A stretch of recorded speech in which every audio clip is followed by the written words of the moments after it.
Bueno, pues vamos a comenzar, jóvenes, con la clase de hoy, ¿sale? Espero que se encuentren muy bien, estén teniendo un buen fin de semana. Y pues bueno, vamos a empezar. Bien, primero que nada, pues díganme, ¿qué es lo que recuerdan de la clase que vimos?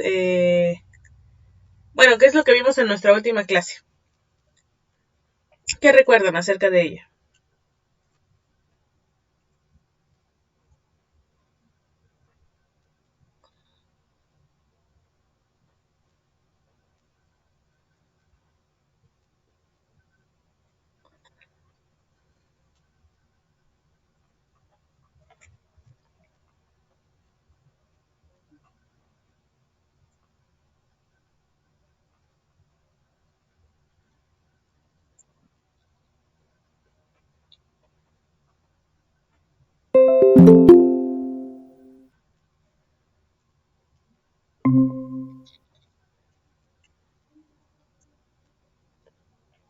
Buenos días, Jesús. Qué bueno que ya se unió.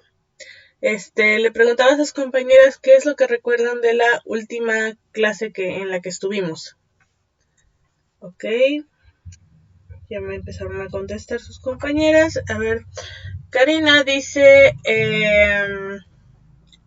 sobre el tamaño de población, la fecundidad potencial y real. Ok. Dalia sobre la mortalidad y sobrevivencia, migración y migración, la tasa de crecimiento poblacional. Ok.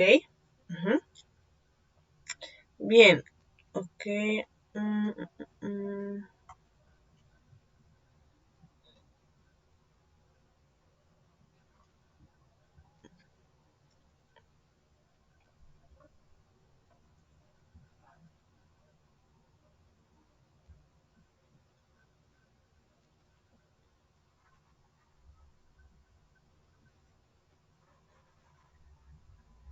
Voy a compartir pantalla, jóvenes. Me dicen si ya pueden verla, por favor.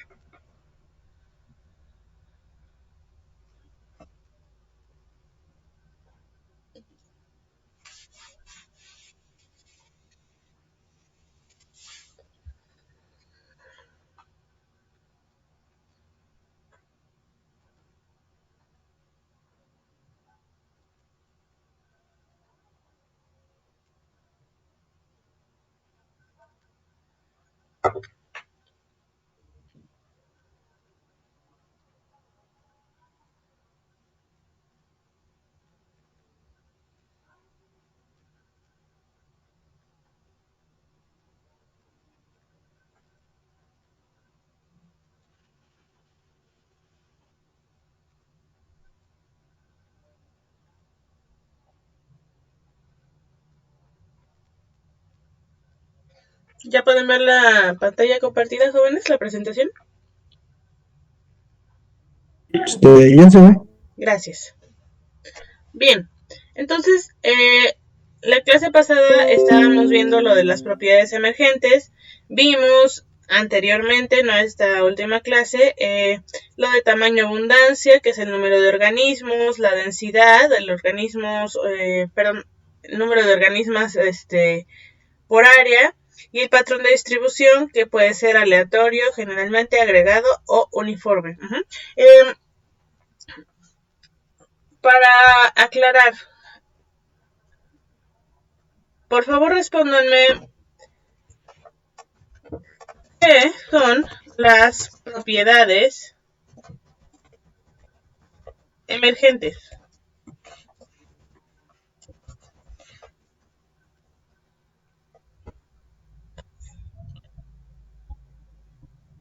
Digo, aquí dice son características de un conjunto y no de sus partes, pero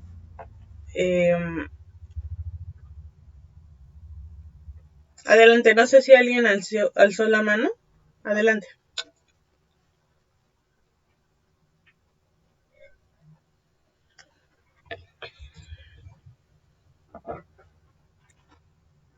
Las propiedades emergentes son las características de un conjunto, ya sea el número de organismos que comparten la población, la densidad, ya sea organismo por área, el tamaño, la cantidad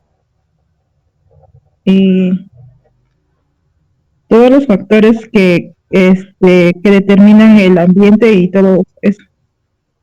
Ok, gracias, Karina. ¿Alguien quiere agregar algo más?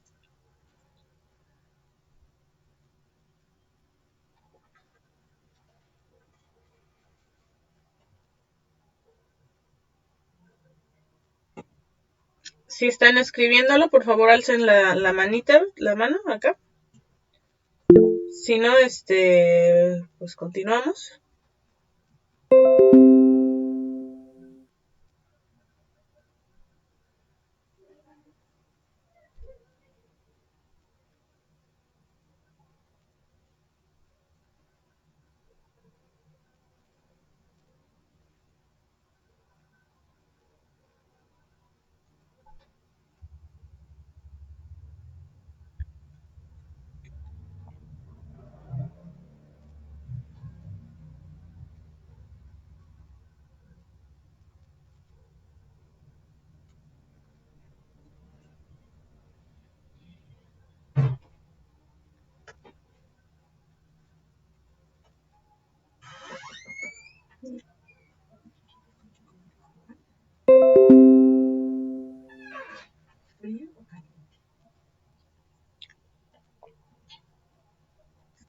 Bueno, ok. Entonces, sí, como dice su compañera, las propiedades son emergentes, son características que van a surgir para una población cuando todos los organismos los tomamos como un conjunto y no de manera individual, ¿no? No uno por uno. Bien. Entonces ya vimos esto y ya estábamos en la parte de parámetros demográficos de las características emergentes, donde entra la tasa de natalidad, mortalidad, inmigración, la de crecimiento poblacional y la estructura poblacional, ¿no? Que es cuántos organismos hay y de qué tipo. Tanto edad como talla, es decir, refiriéndose a la edad, casi siempre suele ser por la talla. Es decir, les comentaba, ¿no? Que generalmente, pues, a menos de que estos organismos tengan una fase de metamorfosis, en donde empiecen como larva, luego lleguen a pupa y finalmente lleguen al organismo final. Generalmente pues no sabemos bien cuál es la edad de cada organismo, lo podemos poner en rangos y la edad la podemos saber por algunas características de desarrollo que nos van a ayudar a saber si son infantes, juveniles, recién nacidos, adultos o incluso están en su senectud, ¿no? Y generalmente, a pesar de que hay otros signos, claro que los hay, dependiendo de la especie, muchas veces estos signos el signo principal es la talla, ¿no? El peso o el tamaño del organismo. Bien. Ok. Entonces, ya habíamos visto esta parte, como mencionaban sus compañeros, las tasas de natalidad, mortalidad, inmigración y emigración. Para ver el tamaño de una población, pues bueno, necesitamos el tamaño inicial, número de densidad de individuos, y después porque cuando estemos viendo la parte de ecología de poblaciones, sí podemos hacer un estudio de la población en ese momento, pero generalmente se suele hacer una comparación del antes y el después. Y suele ser a través del tiempo, bueno, de la población 1 y de la población 2, pero a través del tiempo, ¿no?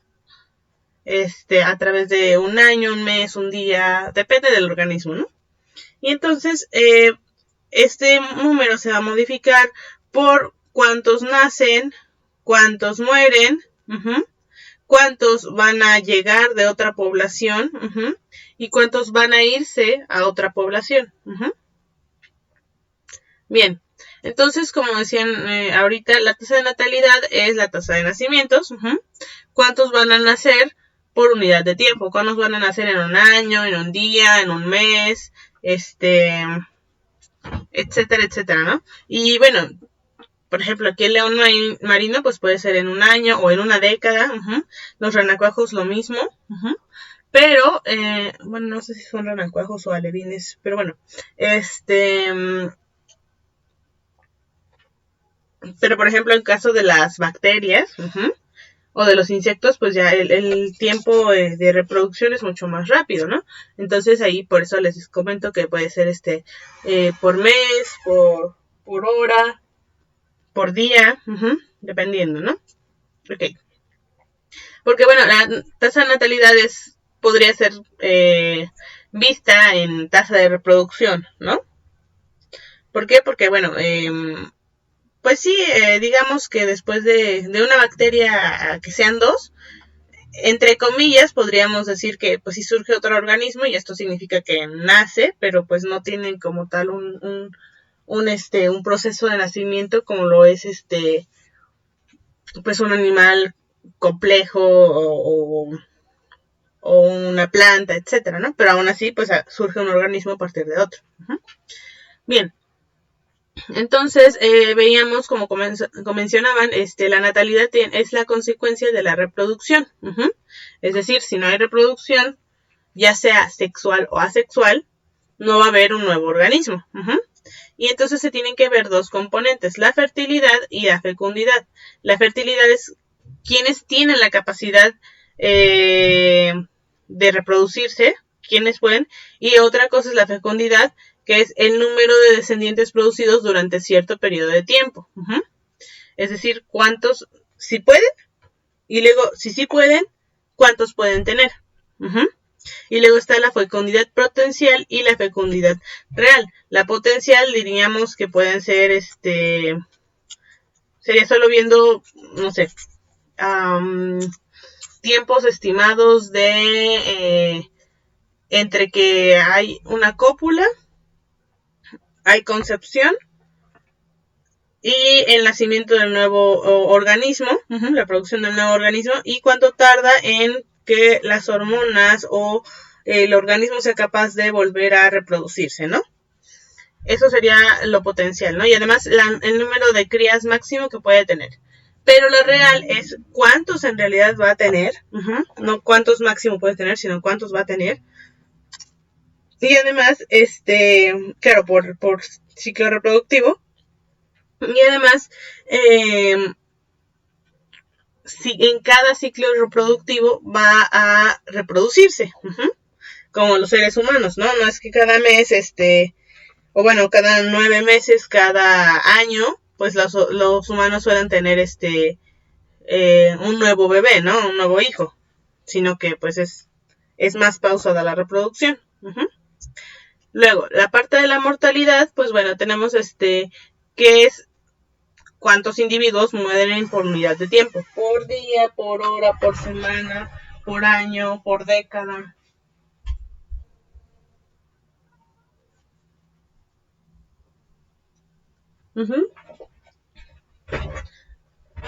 Ok.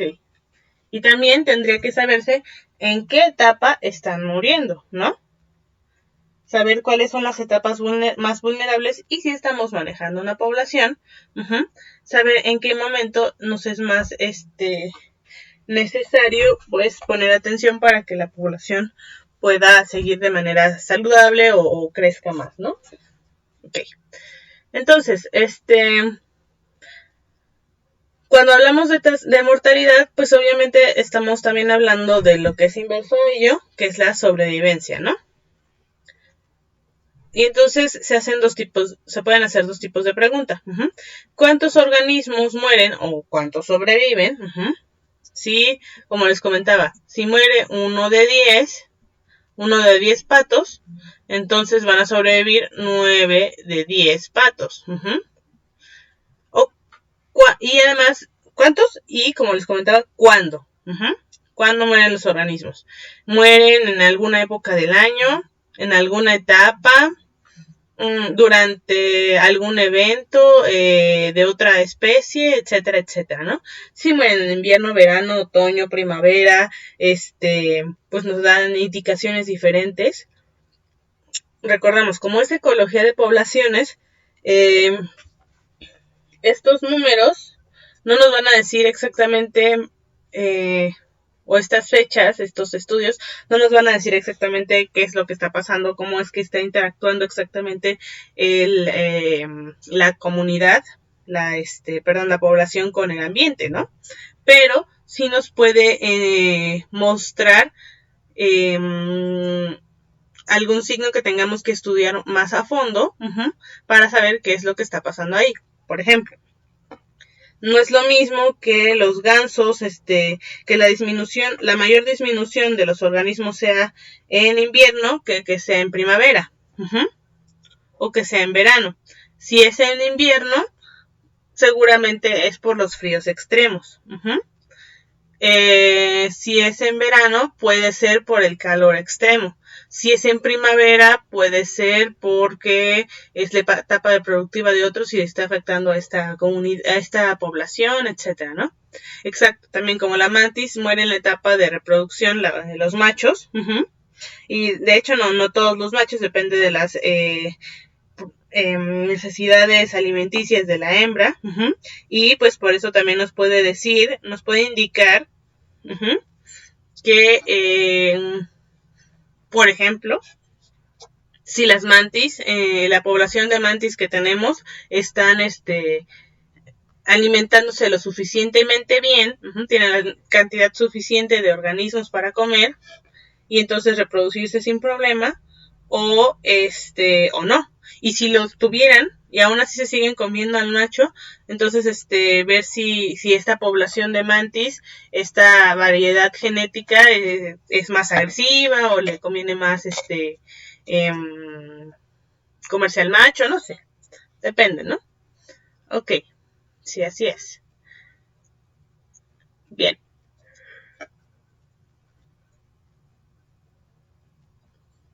Luego, en cuanto a inmigración y emigración, pues bueno, es el movimiento de los individuos entre poblaciones. En la población A, 1, 2, 3, 4. Y en la población B, 1, 2, 3.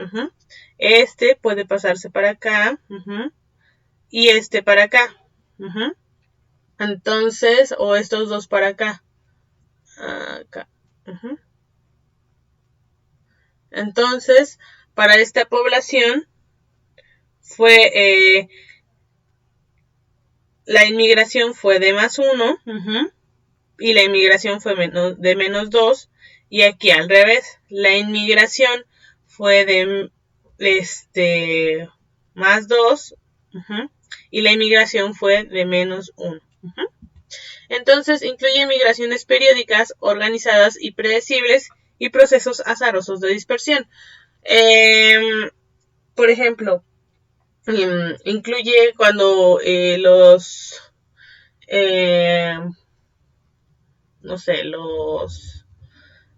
las aves hacen sus migraciones anuales en el invierno, en el otoño e invierno, para ir a un lugar más cálido, porque una es la población, digamos, de gansos de Canadá, del oeste de Canadá, y otra cosa es la población de gansos del este de Canadá, y van a ser diferentes las poblaciones, los que van a llegar a México, pues bueno, cuando lleguen a México, puede que muchos se hayan muerto en el camino, que se los hayan comido, que se hayan quedado, que los hayan atrapado, no sé, varias cosas, ¿no? Ok. También azarosas, pues puede ser, por ejemplo, las manadas de lobos o de leones, ¿no?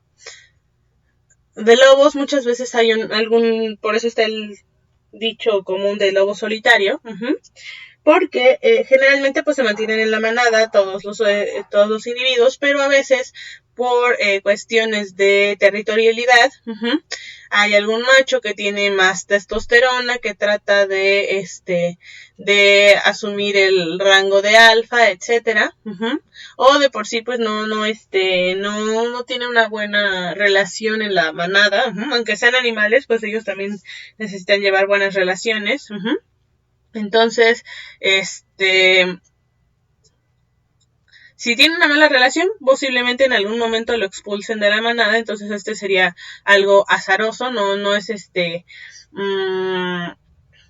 no es que exactamente sea concreto o seguro que se iba a ir este lobo o cuándo, o puede ser si quiso, no sé, asumir el cargo de macho alfa, si no tuvo éxito, pues bueno, igual posiblemente lo expulsen de la manada, pero si tuvo éxito, entonces sacó al otro lobo, puede que lo haya sacado. Entonces, como sea, este lobo va a pasar de la población A la población B.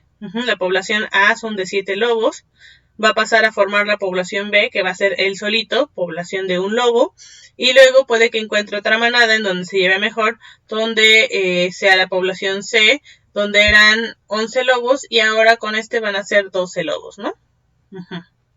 Ok, entonces eso sería azaroso. O pues la parte de los leones, generalmente sabemos que en una manada de leones, pues bueno, están compuestas generalmente por el macho dominante, el macho reproductivo, las hembras, digamos son 4 hembras, y los cachorros, ¿no? Cada hembra, son 7 cachorros, ¿no? De estos cachorros, 3 son machos, y ellos se van a mantener hasta la edad en la que van a ser reproductivamente viables, maduran sexualmente, y entonces se les expulsa de la manada porque ya son muy bruscos con los con los demás cachorros, y ya su presencia pues no es grata ahí en la manada, ¿no? Y empiezan a representar una amenaza para el macho, ¿no?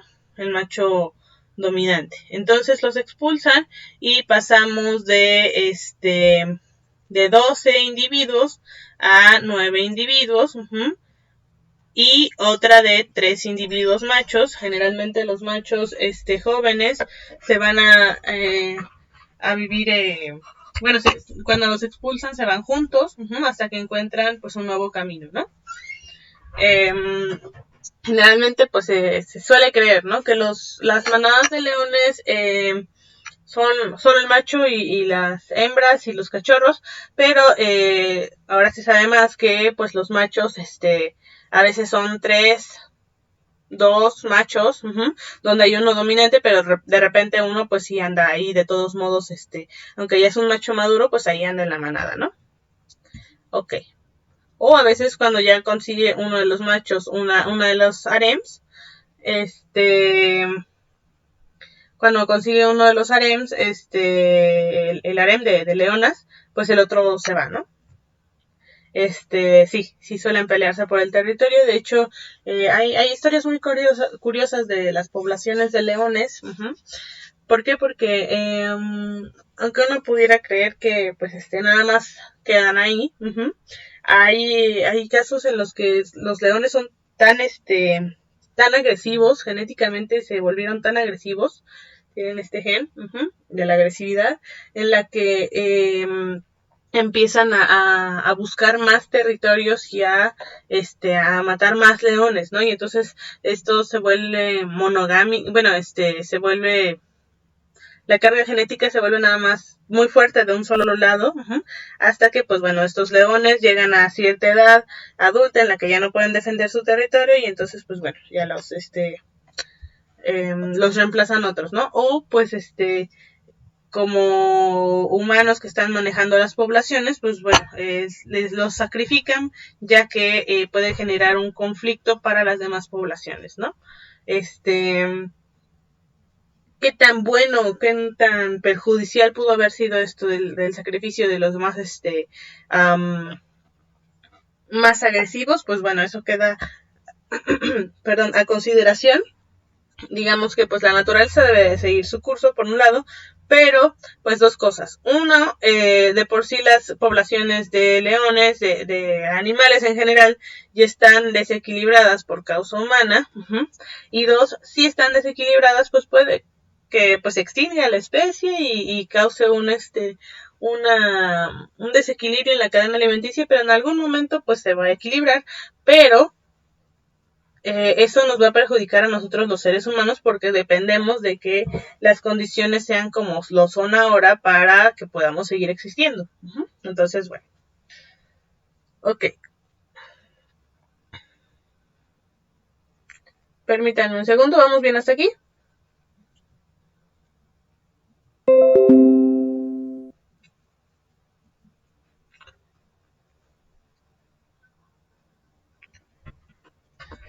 Un segundito más, jóvenes, voy a conectar mi computadora. Me voy a correr como la vez pasada.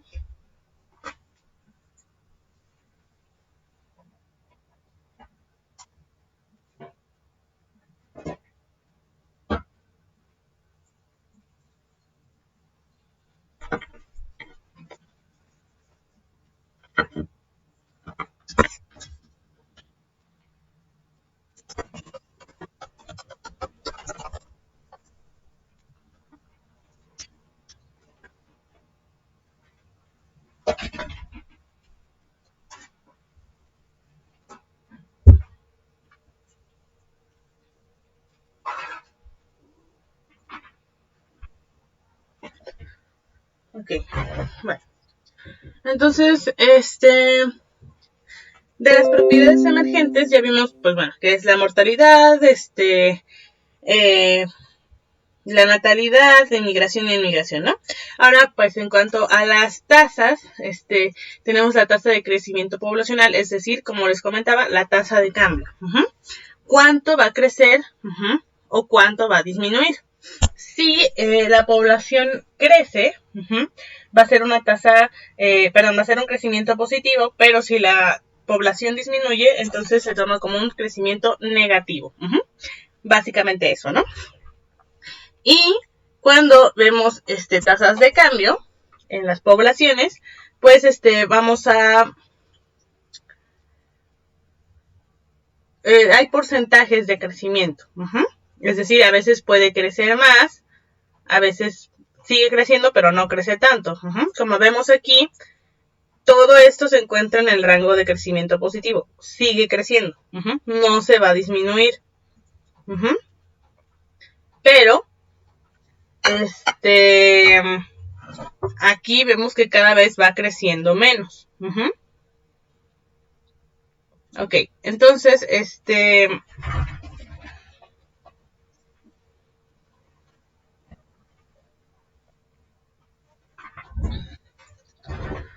ok. Entonces, lo vamos a tomar en porcentajes, ¿no? Como veíamos aquí, les comentaba aquí, este tamal es 102.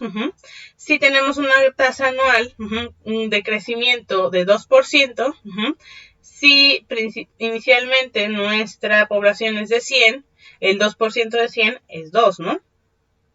Entonces, al siguiente año va a ser 102 arañas. Ay, no. Ok. Y después vamos a ver cuánto es el 2% de 102. Entonces, no sería 2, sino sería... el 2% serían aquí 2.04. Entonces, en la siguiente, serían 104.04. Si la tasa de crecimiento se mantiene estable, obviamente, ¿no? Y en la siguiente ya sería, bueno, de aquí, el 2% sería 1.04, ¿no? Perdón, el 2% sería 2.08, ¿no? Y en la siguiente, entonces, serían 106 0.08 y así sucesivamente, ¿no? Generalmente eso es lo que podríamos decir si hacemos cálculos. Muchas veces de las poblaciones se hacen cálculos basándose en muchos estudios.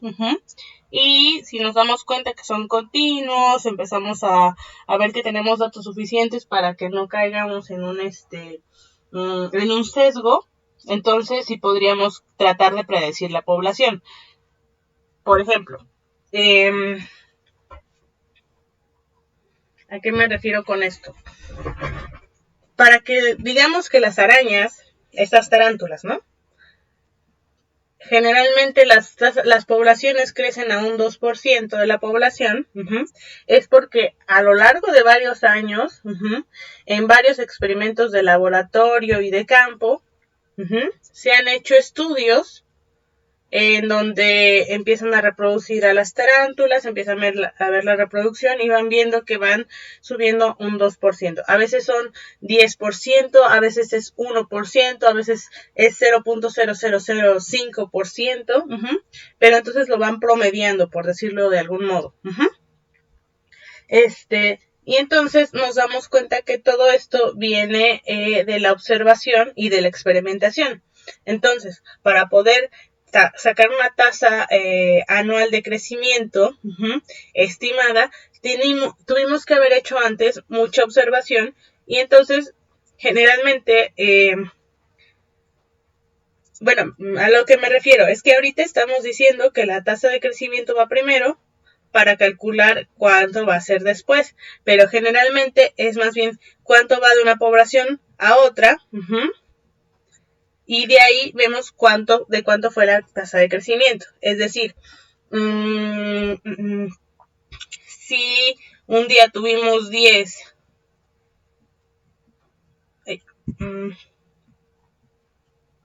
y al día siguiente, o bueno, a la semana siguiente tuvimos 12, entonces primero tenemos a los organismos y luego vamos a ver cuánto fue la tasa de crecimiento. Subieron 2, entonces el 2 de 10, ¿cuánto es? Es el 20%, entonces aquí la tasa de crecimiento sería de 20%. Entonces, para las tasas de crecimiento poblacional, en general, si son datos de campo, si son datos en ese momento, que no son estrictamente predictivos, vamos a tener primero los datos y luego vamos a decir cuánto creció. Pero si son datos para tratar de predecir, entonces vamos a tener, dependiendo de qué estamos estudiando, generalmente si son especies controladas como especies domésticas, entonces ya vamos a tener varios datos como para decir esta es la tasa de crecimiento general. Obviamente los números que vamos a obtener no van a ser exactos, pero van a ser parecidos, ¿no? Por ejemplo, aquí obviamente no vamos a tener 2.04 arañas, no vamos a tener 0.04 arañas, no solo vamos a tener después una pata de una araña, ¿no? Sino que siempre o va a ser ninguna araña o una araña completa, un individuo completo. Pero estos son datos estimados, entonces lo más posible es que si esto es por días, en lugar de por años, en cuántos años, digamos, cuántos años se necesitarían para que se completara una araña en total. Entonces, digamos que si bien al año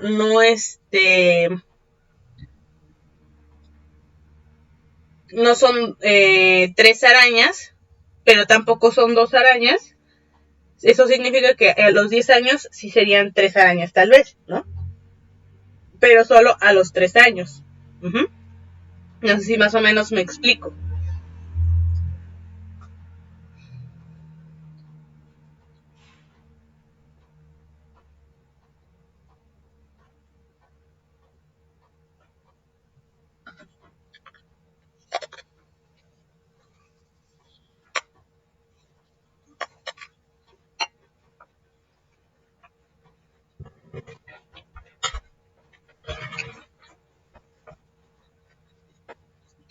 Ok. Y después veíamos esta parte de la tasa intrínseca de crecimiento, que es el cambio poblacional per cápita, es decir, por cada individuo de la población.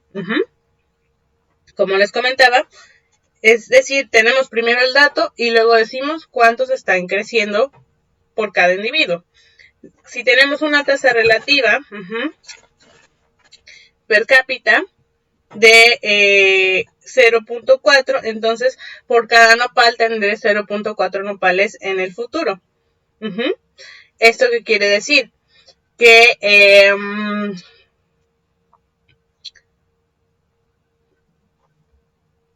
por cada 10 nopales, más bien, tuvimos 4 nopales nuevos.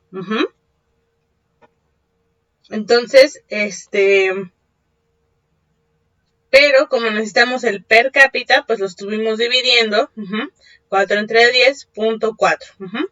Pero en realidad, obviamente no tenemos nada más, les digo, la casi mitad de un nopal nuevo, sino que más bien contamos los 10 nopales antiguos y ya después tuvimos el nopalito nuevo, ¿no? Así.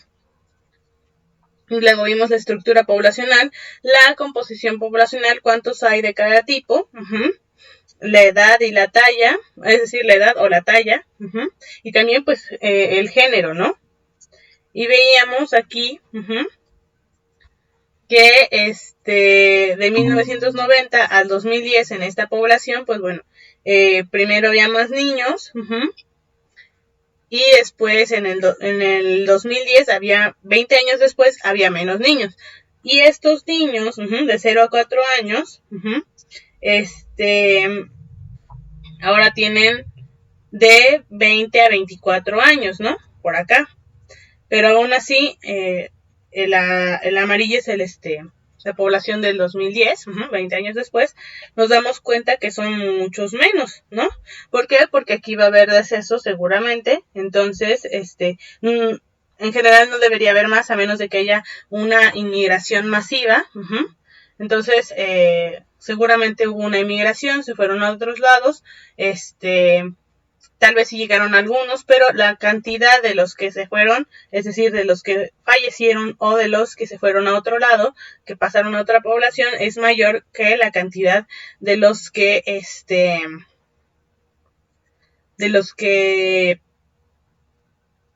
inmigraron, ¿no? De los que llegaron de otro lado. Ok. Y bueno, y esto nos puede decir las características de nuestra población y sus necesidades y potencialidades. Digamos, de aquí para acá, pues son niños muy vulnerables porque son muy pequeños. De acá para acá, son niños en general que necesitan cierta escolaridad.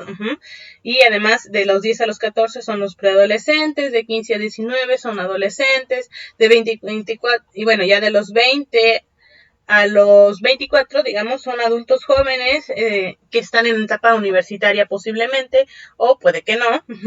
Y de los 20 a los más o menos 50 años, 50 y casi 60 años, están en la etapa laboral. La etapa laboral más fuerte sería esta acá. Y entonces, aquí nos puede decir quiénes son los posibles nuevos reproductores, quiénes van a generar más ingresos, etcétera, ¿no? Y aquí es la etapa vulnerable. Algunos aquí todavía pueden, digamos, hacer cuidado de niños, tal vez. O sea, eso no es que esté diciendo que la gente mayor deba de cuidar a los niños, pero bueno, estamos viendo de características de poblaciones y las necesidades de ellas, ¿no? Estas personas tal vez necesiten más cuidados, ya tienen ciertas comorbilidades, etcétera, y aquí pues todavía más, ¿no? Ok. Y entonces, cuando hablamos de demografía y dinámica poblacional, tenemos las siguientes preguntas. Primero tenemos que van a haber dos preguntas importantes en cuanto a la dinámica. Eso es importante, dinámica, es decir, cómo va a ser de una población a otra en el tiempo, cómo va a cambiar. La primera es cuántos hay en un momento dado, en el primer tiempo, ¿no? En el tiempo 1. Entonces, la respuesta sería número de individuos, n, en el tiempo, t. Eso sería el tiempo 1. Y la segunda pregunta es, ¿cuántos individuos habrá en el siguiente intervalo de tiempo? En un año, un día, un mes, una hora, una década, etcétera, ¿no? La respuesta sería, el primero es NT, y la siguiente es NT más 1. Número de individuos sigue igual, bueno, sigue llamándose número de individuos, pero T es el primer tiempo, podremos ponerlo como 0 incluso, y T más 1 es el siguiente tiempo. Y si vamos a seguir haciendo el estudio sería NT más 2, más 3, más etcétera, etcétera, ¿no? Y entonces la respuesta aquí sería para calcular la siguiente población es NT más 1 es igual a número de el número inicial NT más los nacimientos menos los decesos más la inmigración menos la emigración. Obviamente esto pues son siglas en inglés, births, deaths, immigration y emigration, ¿no? Pero bueno, de nacimientos, muertes, inmigraciones y emigraciones. Ok. Entonces, para esto tenemos varias formas de poder calcular o poder organizar nuestra demografía, nuestros datos demográficos. Uno de ellos es mediante las tablas de vida. Las tablas de vida entonces son arreglos tabulares, arreglos de tablas, que nos van a resumir el comportamiento de los principales parámetros poblacionales. Es decir, inmigración, emigración, nacimientos y muertes. La tasa de mortalidad o supervivencia corresponde a una categoría específica.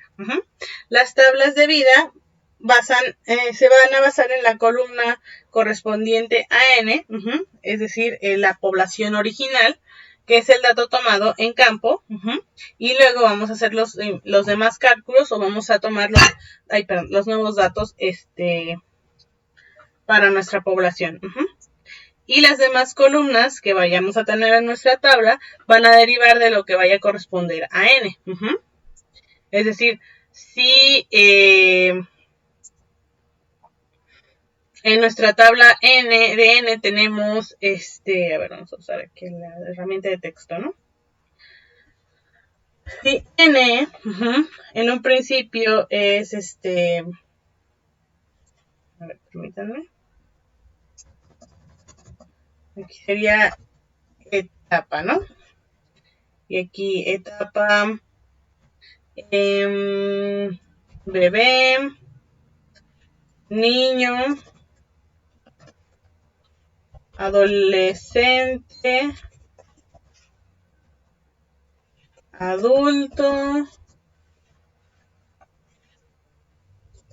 y viejo. Entonces, en nuestra primera población, vamos a tener cuántos bebés tenemos. Tenemos 6 niños, 5 adolescentes, 4 adultos, 7 y gente mayor, 4 nuevamente, ¿no? Entonces, todo nuestra tabla va a depender de la población principal. Y ya dependiendo de las inmigraciones, emigraciones, es decir, que cuántos niños, adolescentes, adultos y viejos van a llegar de otras poblaciones o cuántos se van a ir a otra población, de los nacimientos nuevos que nada más van a entrar a la etapa de bebé, y de las muertes que pueden venir de cualquiera de ellos, es cómo va a ser nuestra siguiente población. Es decir, aquí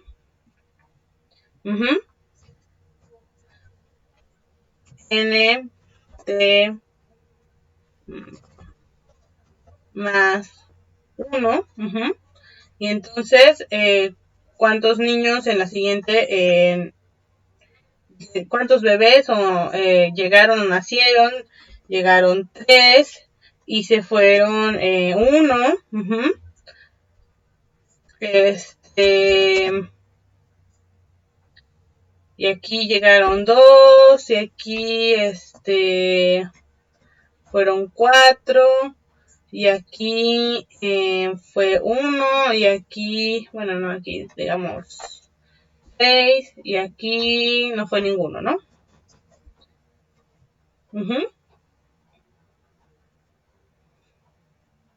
Y entonces el resultado sería 6 más 3, 9 menos 1, 8, etcétera, etcétera, ¿no? Bien. Y así vamos a ir haciendo nuestra tabla, ¿no? Sumando los que llegan, los que nacen, y restando los que se van, los que fallecen, ¿no? Los que mueren. Ok, entonces, tenemos diferentes tablas de vida. Tenemos las tablas de cohorte. Ah, caray.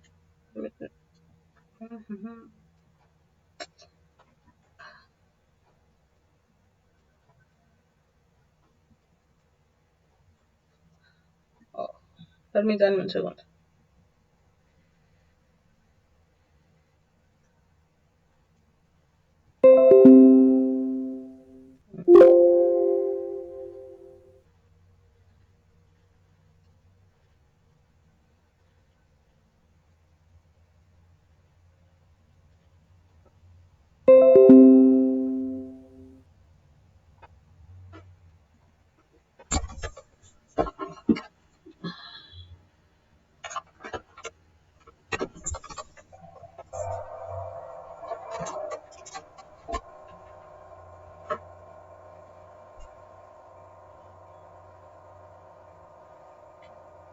Ok. Entonces, tenemos las tablas de cohorte, las estáticas, las diagramáticas también. Entonces tenemos estos 3 tipos de tablas. Ok. ¿Llegaron a leer un poco sobre ellas?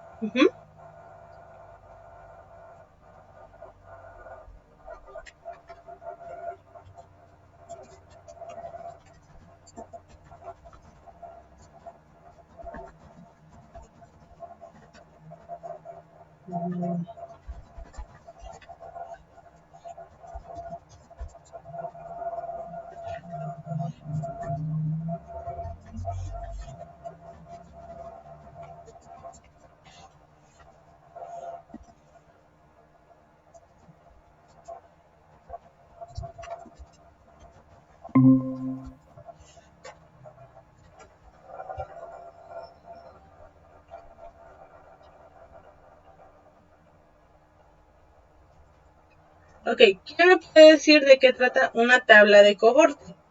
¿Cómo funciona? Ok. Karina dice que de mortalidad, gracias. ¿Alguien más? Dalia, Jesús.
Ok. Van desde el nacimiento hasta la mortalidad. Gracias, Dalia. Jesús, ¿usted recuerda algo? ¿Pudo ver algo de las tablas de cohorte?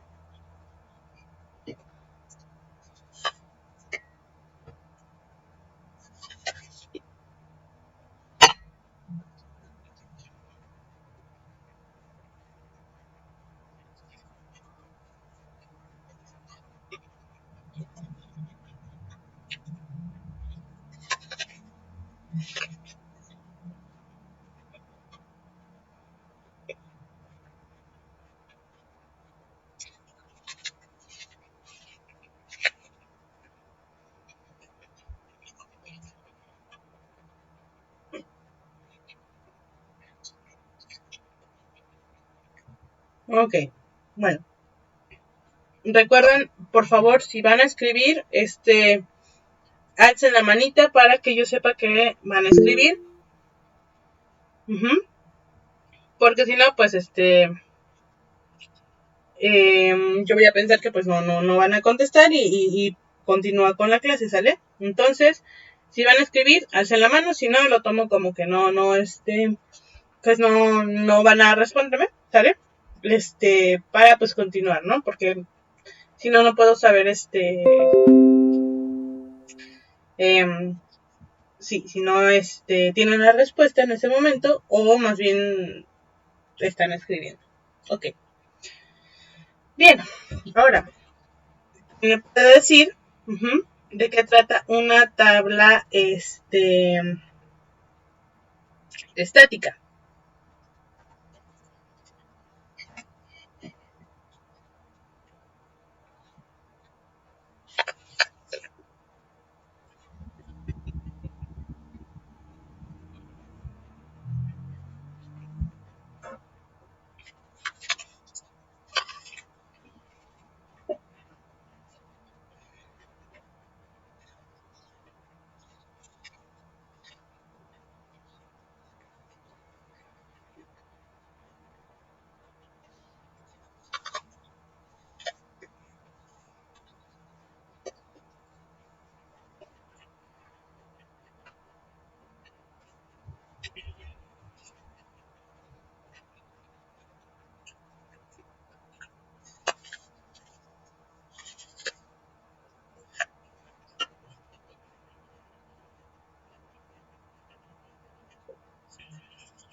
Muy bien, así es, que representa una población en el tiempo específico.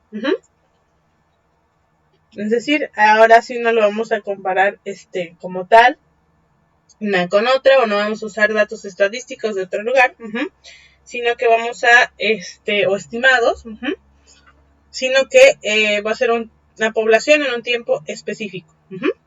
Bien. Ok.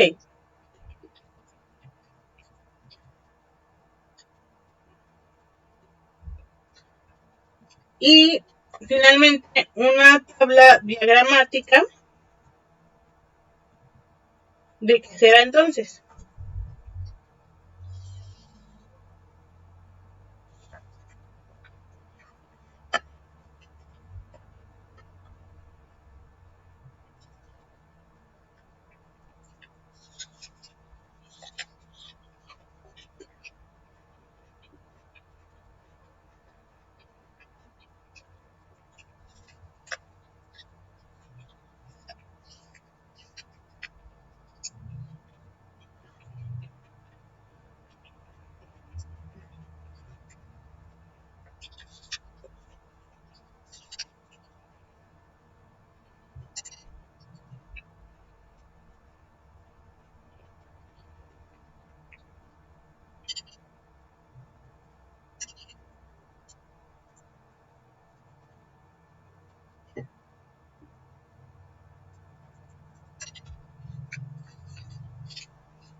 ¿Nadie? Si van a responder, por favor, los pido nuevamente, alcen la mano, si no continuamos.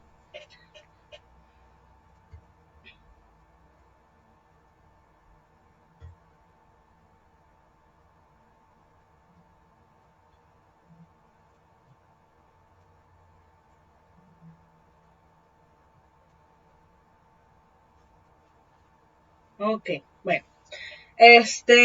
Lo vamos a ver aquí abajito, ¿no? Pero básicamente va a ser como una tabla ya predictiva con porcentajes de supervivencia y reproducción, pero ya más ya más gráfico, por decirlo de alguna manera, ¿no? Un poquito más dinámico, por decirlo así. Entonces, para las tablas de vida, tenemos primero las de cohorte, que son dinámicas horizontales, y van a seguir a la población desde el nacimiento hasta la muerte de sus miembros, y son prácticamente todos de la misma edad. Es decir, van a seguir la población, a una sola población, a través del tiempo. Y entonces tenemos la tabla, ¿no? Una tabla de esperanza de vida de este organismo, Selenothrips rurocinctus, en condiciones de laboratorio. Estas tablas se suelen hacer en condiciones de laboratorio, ya que en campo es mucho más difícil controlarlo. Sí podríamos saber cuántos tal vez más o cuántos menos haya, pero no podríamos saber tanto las razones. Si fue porque se murieron porque no aguantaron el clima, se murieron porque se los comieron, o si fueron a otro lado, o simplemente no los vimos, ¿no? Fueron más esquivos de una etapa a otra. Entonces, este tipo de tablas se suelen hacer en condiciones de laboratorio, más para organismos pequeños, sí son, y que pues son animales. Si fueran, no sé, organismos más grandes, que tengan un área un poco más específica, etcétera, pues bueno, sería un poco más sencillo no tener que hacerlo en el laboratorio. Pero bueno, ok. Entonces, tenemos el estadio, ¿no? Puede ser huevo, larva, estado 1, larva, estado 2, la pupa o de adulto. Y entonces, aquí NX es la cantidad de individuos al inicio de el intervalo.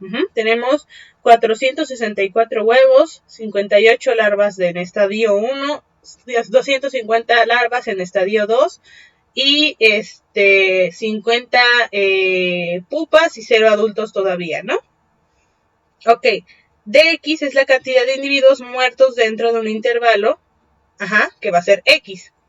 Aquí murieron 118 larvas en el estadio 2. EX entonces nos va a decir la esperanza de vida en el intervalo de tiempo. Aquí se redujo bastante porque murieron bastante. Y la temperatura promedio, bueno, va a ser más controlada, y la humedad relativa promedio también. Aquí en esta parte, por ejemplo, nos va a decir, no sé, cuántas hay en germinación y cuánto miden en la primera germinación, en la segunda, cuando ya están sacando las primeras 2 hojitas. Luego, cuando ya sacan bueno, aquí están enraizando, ¿no? También. Y cuando ya llegan a ser como más maduras, ya sacan el resto de sus hojas. Y después, cuando empiezan, no sé, a florear, si es que tiene flor, y cuando empiezan a poner su fruto, si es que tiene fruto. Esto en cuanto a que fueran casi todos de la misma edad. Aquí esto ya es un poco más en campo, pero también más en laboratorio, en condiciones de laboratorio, pero ya más variados, no todos son de la misma edad, ¿no? O incluso, más bien aquí diríamos que la población, pues bueno, es esta, ¿no? Ok. Ahora, en cuanto a las tablas estáticas, como ustedes comentaban, son tablas como de fotografía, por decirlo así, ¿no? Como dice aquí, hacerle una fotografía a la población. Es decir, en ese momento, cuántos son y de qué tipo. No vamos a poder saber como aquí cómo va a ir evolucionando la población, porque nada más vamos a ir a campo a ver cómo está en ese momento. Aquí vamos a ver cuándo se mueren, posiblemente veamos por qué se mueren, etcétera, etcétera. Pero aquí pues no, porque lo estamos viendo una sola vez. Puede que después vayamos y volvamos a revisar la población y haya cambiado, obviamente, pero no vamos a saber exactamente por qué. Entonces, aquí nos diría, ¿no? El intervalo de edad, 0, 0 a 5, 5 a 10, bla, bla, bla, de 45 a 50. ¿Cuántas muertes hay en cada estadio, en cada intervalo de edad? 0, 22, 2, 0, 2, bla, bla, bla. Y esto que nos indica en porcentaje de muerte y cuánto es en cuanto a supervivencia. Y entonces, si estos son los que sobreviven y estos son los que mueren, ¿cuál es la probabilidad de la muerte en este estadio? En ese momento. Tenemos, por ejemplo, que en el primero, pues como no murió nadie, la posibilidad de muerte es de 0, ¿no? Aquí como mueren 22, entonces la posibilidad de muerte es de 0.846, y así sucesivamente.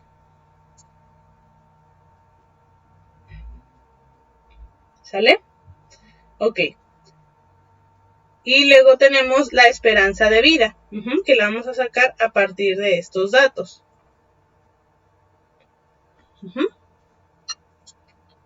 Ok.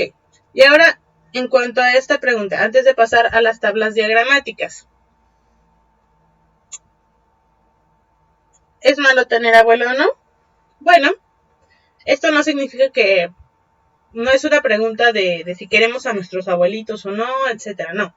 Más bien nos habla de cómo va a modificar la dinámica de la población, que los organismos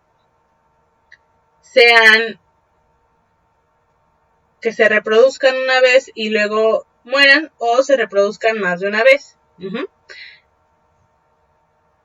A ver, muchachos, ya lo vimos. ¿Cómo se llaman los organismos? Bueno, los animales que se reproducen más de una vez en su vida.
Bueno, a ver. Jesús, ¿cómo se llaman los organismos, los animales, perdón, que se reproducen una vez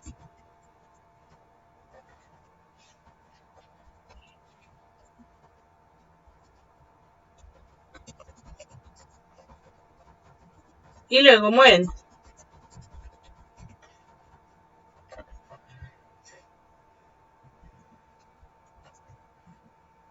Celméparos, así es. Karina, ¿cómo se llaman las plantas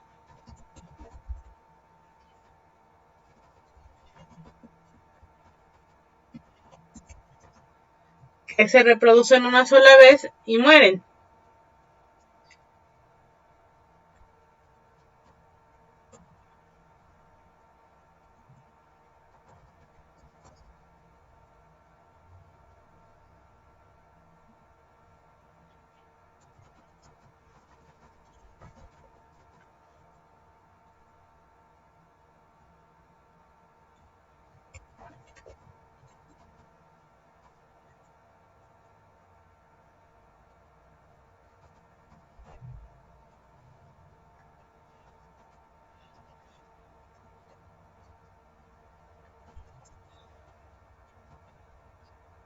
Monocárpicas, así es. Dalia, ¿cómo se llaman los animales que se reproducen más de una vez antes de morir?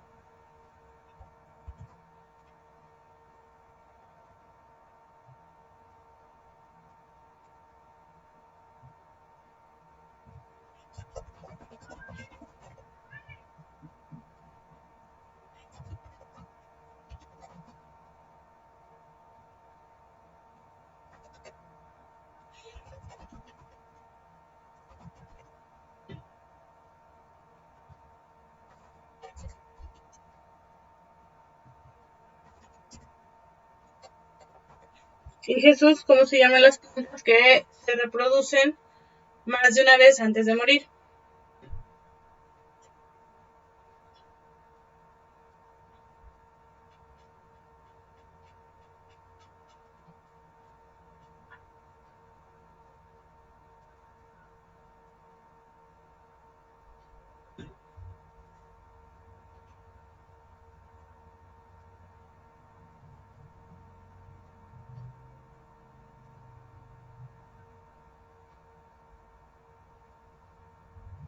Híjole, casi.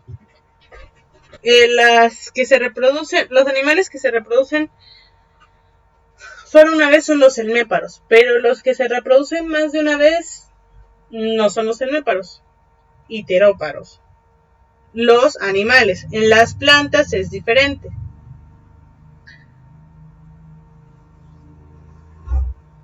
¿Se acuerdan cuáles son?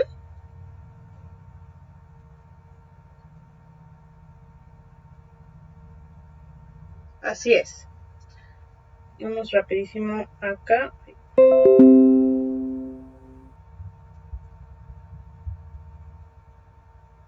Policárpicas a las plantas. Y sí, a los animales iteróparos, monocárpicas de una vez y cenéparos para animales. Bien. Bien, jóvenes. Entonces, por eso es importante saber si son celméparos o iteróparos. De animales iteróparos.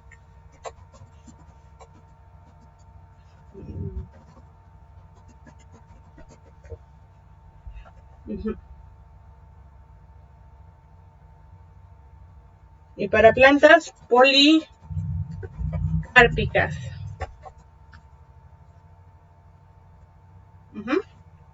Ok.